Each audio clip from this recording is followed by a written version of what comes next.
Whenever you're ready.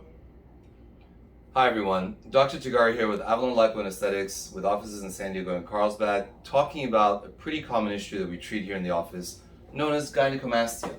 To make this easy for you, we're going to break it down into some simple things. You may have heard this term, but generally speaking, many people may not be as familiar with this. So let's go and get to it. First of all, what is it? It is generally a collection of tissue in the breast, in the male breast, and this is not thought to be normal. Now, it could be a combination of fat and or plus or minus gland tissue.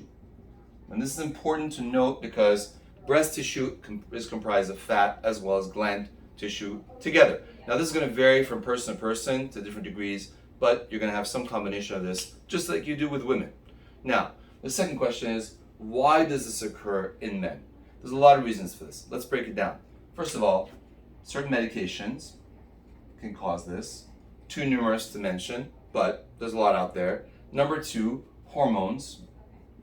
Hormones can be anywhere from abnormal adrenal glands and many other issues that can cause abnormal collection of breast tissue.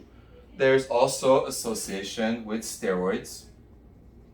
And we see folks who used to be bodybuilders or doing things in the gym that they shouldn't have been doing, and then of course, they develop abnormal breast tissue, and then of course, there are genetic factors that we don't fully understand, okay?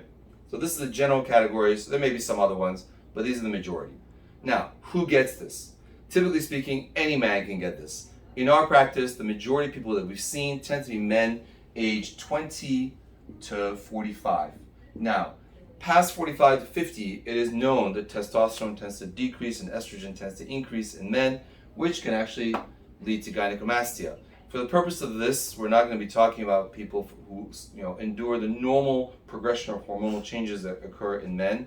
We're talking about the ones who are generally in an age group not typically going to be associated with the normal progression of breast tissue that happens in men as we age. So, for the majority of people in our practice, we tend to find that 20 to 45 is a typical age range. So, how do you treat this problem? How do you treat excessive breast tissue in men, which doesn't belong there? Well, there's two approaches. One is to simply excise it, or just cut it out.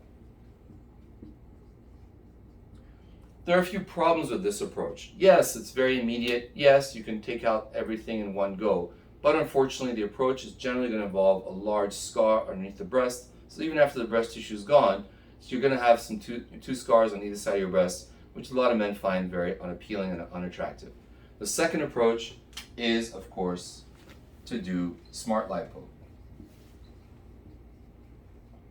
Now, here in San Diego, when we do smart lipo for this, we get fantastic results. I like to use this approach for most men who don't have excessive gland tissue or breast tissue.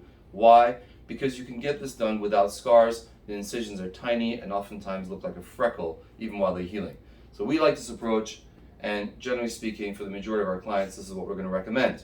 Now, I also use special means to avoid the scars that can oftentimes occur with lipo, but generally speaking, this is going to require your surgeon to have a very good knowledge and experience in this important procedure. In any case, if you'd like to learn more, please give our staff a call. We'd love to educate and inform you. Thank you so much for watching.